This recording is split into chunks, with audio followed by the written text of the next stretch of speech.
Kristo Yesu nashimwe bene data, igitondo cyiza kuri wowe utwumva ubyutse, umunsi mwiza kuri wowe utwumva mu masaa sita mu gicamunsi, umunsi mwiza kandi kuri wowe utwumva ku mugoroba. Turashimira Imana ko iduhaye umunsi mwiza, aho tuzinduka twumva ikiganiro umutsima wa buri munsi, tukaganira ku ijambo ry'Imana.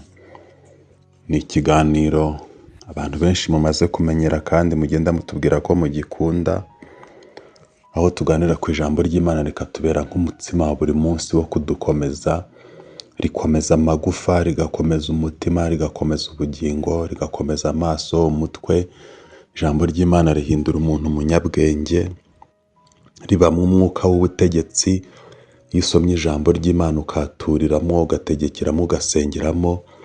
Nakubwiye iyerekwa nagize hano kuri iki kiganiro, kuri iyi channel hariho ikiganiro cyitwa Weekend n'Imana uzabona. Navuze iyerekwa nagize ku ijambo ry'Imana, gifite titre ivuga ngo abadayimoni bemeza ko batinya ijambo ry'Imana. Aho Imana yanyeretse ko ijambo ry'Imana rikata abadayimoni, akaba ari inkota y'amogi abiri, ibumoso iburyo. Kwikomeza ku Mana rero binyuze mu ijambo ryayo byagutsindira abadayimoni, byagutsindira imigambi y'incakura, imyuka mibi ikaguhunga, kuko iburyo rirakata n'ibumoso rirakata. Niyo nkota yonyine ikebera amogi abiri utagombye guhindura. Mwese muzi umuhoro uburyo ukora, hari aho batemesha, hari n'ahandi h'umugongo badatemesha. Kugira ngo uteme ikintu nugo umuhindura uruhande rumwe. Iyo ukubise mu ibuye ukagimba bisaba kubanza kurutyaza, ariko iyi nkota y'ijambo ry'Imana iburyo irakata. Bivuga ngo abadayimoni bashaka kukubuza gukiranuka, iburyo uhumve neza, turi mu buryo bw'umwuka mu ijambo ry'Imana. Abadayimoni bashaka kukurwanya ngo udakizwa, aho ni iburyo. Iyi nkota y'ijambo ry'Imana igutoza gukiranuka iburyo. Imana yagireba imirimo yawe ikabonamo gukiranuka, akazi kawe Imana ikakabonamo gukiranuka, migendere yawe mu rugo rwawe, uko ubanye n'abandi Imana ikabibonamo gukiranuka. Ubiheshwa n'ijambo ry'Imana rigutoza guca bugufi no gukora ibyaryo. Niko Bibiliya itubwira ngo tujye dukora iby'iryo jambo. Ibumoso ijambo ry'Imana rirakata, rirakata, kandi wibuke ko ibumoso hashushanya imirimo itandukanye y'Imana kuri twe. Ijambo ry'Imana rero rikata imigambi y'incakura yakwinjirira ibumoso ikatubuza amahoro, rikayitsemba umuntu w'Imana akaba ngo ari umuntu wuzuye, umuntu w'Imana akaba ari umuntu utunganye. Haleluya! Umuntu w'Imana akaba ari umuntu ushyitse rwose, ufite imirimo myiza. Ijambo ry'Imana rero ni igaraje ikora pensage y'ibirenge bitambamye cyangwa amapine ahengamye, rikagusubiza mu murongo. Ijambo ry'Imana ni igaraje imena vidange, imyanda yaje mu buzima bwawe, twakwita mu gifaransa déchets métaboliques. Kuko ari umurimo w'Imana, ko wirirwa ku isi, ko wirirwa mu kazi, ijambo ry'Imana riragutunganya, rikamena iyo myanda, rikagushyiramo amavuta mashyashya. Ndagira ngo nkubwire ko akazi ubamo gashobora kukwanduza, imirimo ugendamo ishobora kukwanduza, kwiheba, guhangayika, stress y'isi.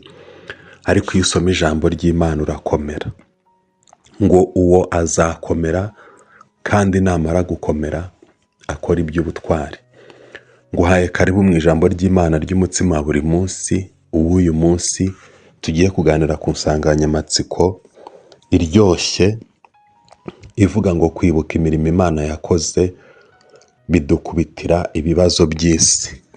Kwibuka imirimo Imana yakoze bidukubitira ibigeragezo by'isi. Kwibuka imirimo Imana yakoze ni inkoni dukubitisha ibibazo. Mu yandi magambo, ijambo ry'Imana turimo twiga, iyo uryinjiyemo ukibuka imirimo Imana yagukoreye, uba wubatse inkoni yo gukubita Satani agahunga ubuzima bwawe. Ariko iyo utibuka Imana, ntiwibuke imirimo Imana yagukoreye, ukaba umunyabwoba, ugasengesha ubwoba, imbaraga zikubananye. Ni karibu dusome ijambo ry'Imana muri Zaburi ya 77, umurongo wayo wa 12. Zaburi ya 77, umurongo wayo wa 12. Nzibutsa abantu ibikomeye Uwiteka yakoze, kuko nzibuka ibitangaza byawe bya kera, kandi nzibwira ibyo wakoze byose, nzita ku bikomeye wakoze. Reka dusubiremo. Nzibutsa abantu ibikomeye Uwiteka yakoze, kuko nzibuka ibitangaza byawe bya kera. Haleluya. Kandi nzibwira ibyo wakoze byose, nzita ku bikomeye wakoze. Amen. Abanyarwanda, isi yose, tumaze iminsi mu bihe by'amashimwe, by'umwihariko mu Rwanda, mu kiganiro cyitwa Rwanda Shima Imana, aho turi gushimira Imana ko igenda iduha amahoro aho uri hose ku isi, ukabona uriho, ukarya, ukambara kandi ukaba ugihumeka. Nkunda kubwira abantu ko kuba uriho ari igishoro cyiza cyo kuvuga ubutumwa, igishoro cyiza cyo gukorera urugo rwawe no kwikorera niba utarashaka. Gukorera Imana umurimo, kuba uriho ni igishoro cya byose. Imana iguhaye ubuzima rero mu buryo bw'umubiri no mu mwuka, ukwiye kuba uyishimira. Iyi zaburi iravuga ngo twongere twibuke imirimo Imana yakoze kandi tuyibutse abantu. Amashimwe y'umuntu w'Imana akwiye kuba mu byiciro bitatu. Hari ugushimira Imana imirimo yakoze, imirimo yagukoreye ahashize hawe ukayibonesha amaso yawe, ukwiye kuyishimira Imana. Ariko kandi hari no gushimira Imana imirimo iri kugukorera uyu munsi, kandi ugashimira Imana amasezerano iguha. Abisiraheli bagendanaga ibyo bintu bitatu, bakibuka ko Uwiteka Imana yabakoreye ibikomeye bitangaje, akabakura mu bunyage mu Egiputa, akabakorera imirimo itangaje, akabakura mu bunyage i Babuloni, ngo ibyo bigatuma baba ari we wenyine bishimira. Bakibuka imibabaro ya kera banyuzemo, ngo twicaraga ku migezi y'i Babuloni, ngo tukarira twibutse iwacu i Yerusalemu, ngo inanga zacu twarazimanitse. Bakibuka. Burya umukristo akwiye no kwibuka ibihe bibabaza Imana yamukuyemo, kugira ngo bigutere kuba ariyo yonyine wishimira, kuko iyi ni Imana itabangikanywa. Ikintu cya kabiri Abisiraheli bibukaga ibihamya by'imirimo myiza Imana yabakoreye. Burya n'ibihe bibi Imana yagukuyemo ukwiye kubyibuka ukayibishimira, ariko kandi bibukaga n'imirimo myiza Uwiteka yakoze, abambutsa Yorodani bakambukira ahumutse. Reba, gufata umugezi ugacikamo ibice bibiri, hasi tuzi ko haba isayo n'ibyondo n'ibumba, abantu bakambukira ahantu humutse hameze nka pavoma y'inzu. Imana irakomeye, kandi bigakorwa mu gihe gitoya gusa gukandagiramo.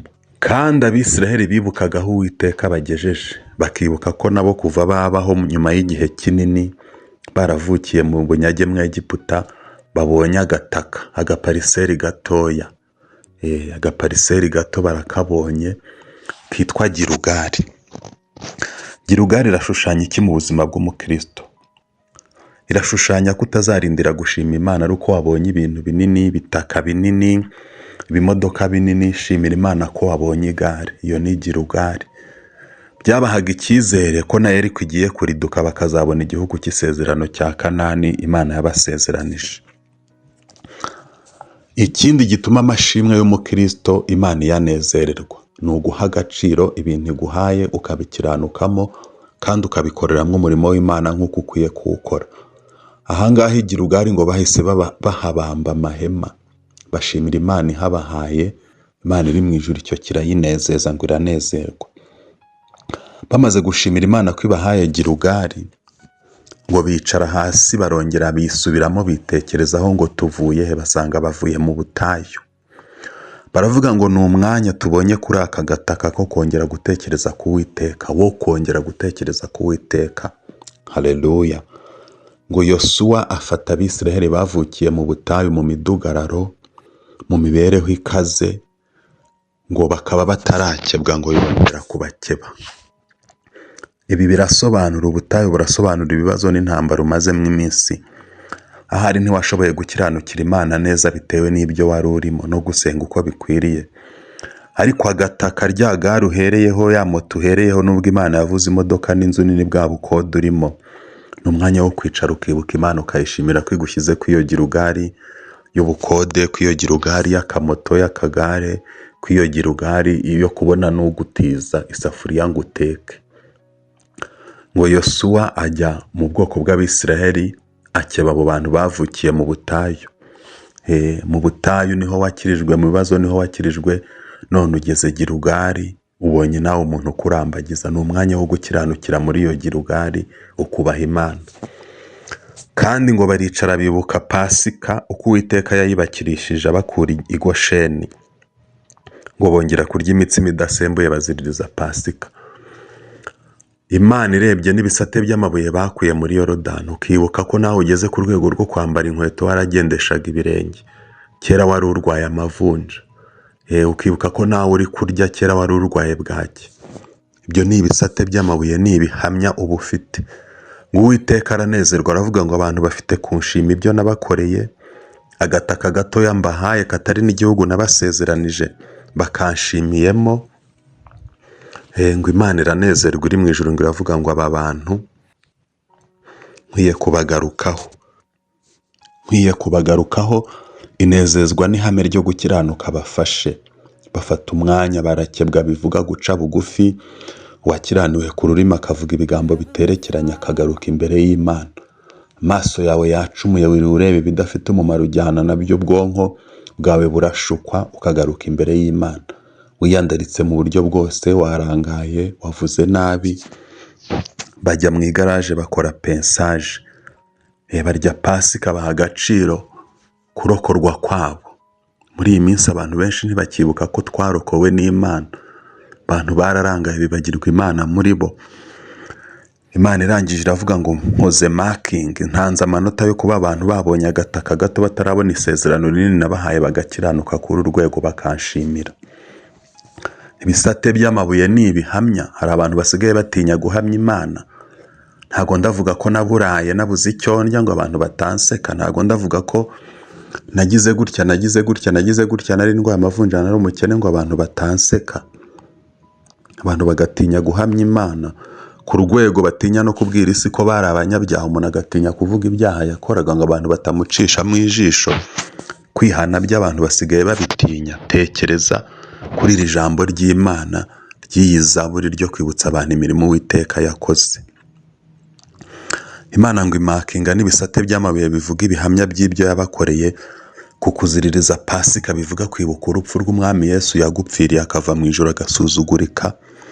Imana ibabonamo identity cyangwa se umwihariko, haleluya, ubudasa bwo kumva ari abana b'Imana. Ibyo bintu bitatu bituma Imana yohereza ingabo. Iravuga ngo hari Yeriko yari ibagoye.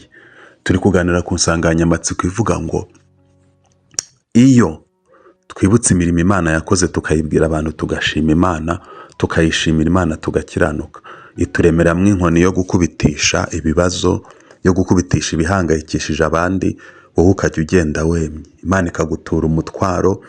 Umuntu ahangayikishijwe n'ukuntu yareka itabi, ukaba utari muri abo, inzoga, ibintu bitandukanye, urugomo, ubusambanyi, kwiyandarika, wowe ukaba uhagaze neza. Imana igiteranya inama mu ijuru kubera abantu bayihamije neza, bibuka aho yabakuye, bafite ibihamya, batanga ubuhamya, bakavuga Imana neza, kandi bakagira ihame ryo gukiranuka no kwisubiramo, bakubahira Imana ku bintu bitoyi bahaye. Ako kari agataka gato k'Igilugari babambyeho amahema, bari gushaka igihugu cya Kanani kigoswe n'inkike z'i Yeriko. Hari ibyo Imana yasezeranye nawe mwene data utwumva, ariko ukabona bigoswe n'inkike z'i Yeriko. Ubukene burahari, cyamunara kirakomanga, kubona n'ibyo kurya biragoye, imishahara ntihagije, igishoro cy'ubucuruzi, kurangura, kugura, abakiriya binubira guhendwa bigatuma ibyo ucuruza bitazamuka, ubushomeri. Izo ni Yeriko. Ariko Imana irebye ubu bwoko buyobowe na Yosuwa, kwa biriya bintu bitatu nakubwiye ngo iramakinga, itanga amanota 3/3. Inama mu ijuru iraterana, Imana yavuga ngo aba bantu bagize amanota 3/3 ntabwo Yeriko ikwiye kubabera ikibazo muhari. Yohereza ingabo zitaboneshwa amaso, yohereza n'umumarayika umwe gusa uri bwigaragaze.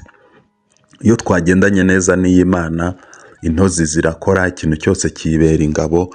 Izo ngabo nizo zaje zijya muri fondasiyo, ziguguna Yeriko zirayirangiza, zijya mu nkuta zisenya Yeriko zirayirangiza. Abisirayeli basigara bari kubona fotokopi. Uwiteka bihishurira muri marayika ukomeye w'Imana arababwira ngo ngenje nonaha kubera umugabo ingabo z'Uwiteka ziri gusenya Yeriko. Mu yandi magambo, kuzenguruka bisobanura kwihangana no gutegereza isaha y'Imana. Bizaba ari ukurangiza umuhango, kuvuza amakondera n'ibindi. Ibyo byose bizaba ari ukurangiza umuhango. Imana yamaze kurangiza Yeriko. Ni ikibazo cy'igihe, kubera ko Abisiraheli bayinejeje, bayishima, bahamya ko ari Imana ikomeye. Haleluya, ndafashijwe. Uwiteka Imana rero arangiza Yeriko gutyo, ubundi ba Yosuwa binjira mu gihugu kinini. Turasoje, tugiye gusenga. Akantu gato Imana yaguhaye kugakiranukamo no kukayishimira bizatuma ikwinjiza mu bintu binini Imana yagusezeranije. Imana igufitiye ibintu binini ejo hazaza niba ukiri muto. Imana igufitiye ibintu binini ejo hazaza niba ushaje gusazishe neza. Uwiteka Imana agufitiye ibintu binini afitiye urugo rwawe, bizagera ku bana bawe n'abuzukuru n'abuzukuruza. Ariko ngera wibuke Imana. Ese uri kuyishimira ibyo yaguhaye? Ese uri gukiranukira aho ikugejeje wita hatoya? Ese wacitse intege mu gushimira Imana? Wahindutse nyaburira? Urarira ko nta kazi ugira nyamara ufite umuryango, ufite abana, hari n'abatabyara? Ahubwo ukwiye kwibuka Imana, ugatunganya ibidatunganye ukayishimira, ukamenya ko n'ibisigaye ibigutwaje. Ca bugufi dusenga Imana. Mana, turagushimiye kubwira ijambo duhaye mu mutsima wa buri munsi. Reka rikora umurimo udasanzwe ku muntu uryumvishe. Utarakizwa kwakira akizwe, uwakijijwe yakira imbaraga, waguye mu kwizera byuke. Komeza gukora ibitangaza ku gihugu cyacu, komeza gukora ibitangaza ku isi, komeza gukora ibitangaza mu miryango yacu, komeza gukora ibitangaza muri twe ubwacu. Mu murimo wawe dushoboze kuguhamya no kukuvuga, tubisabye mu izina rya Yesu Kristo umwami wacu, amen. Imana ibahe umugisha.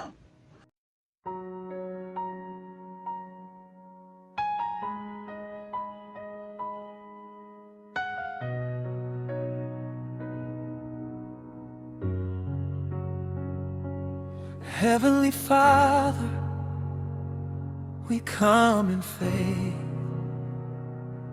Almighty God, we call your name.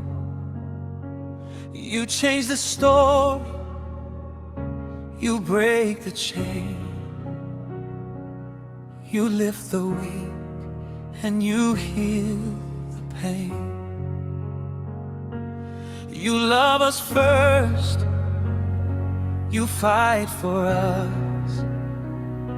When fear speaks loud, you keep us sure.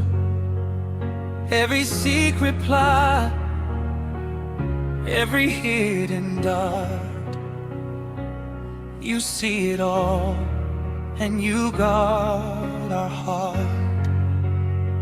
So we lift our hands and we stand in trust.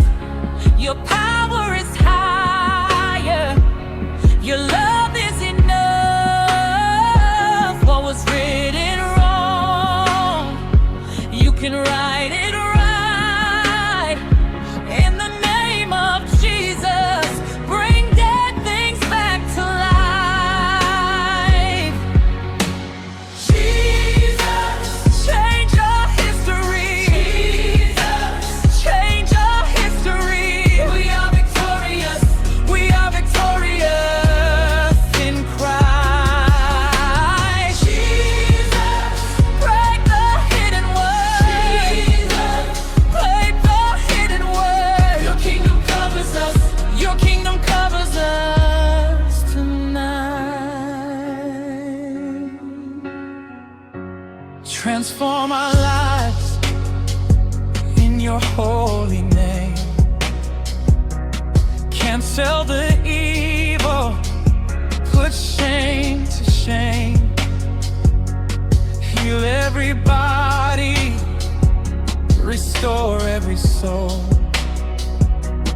What we have lost, make it fully whole. Where something died, let it live again. Where doors were closed, let them open then. Every waiting prayer, every whispered plea, We place it in your hands.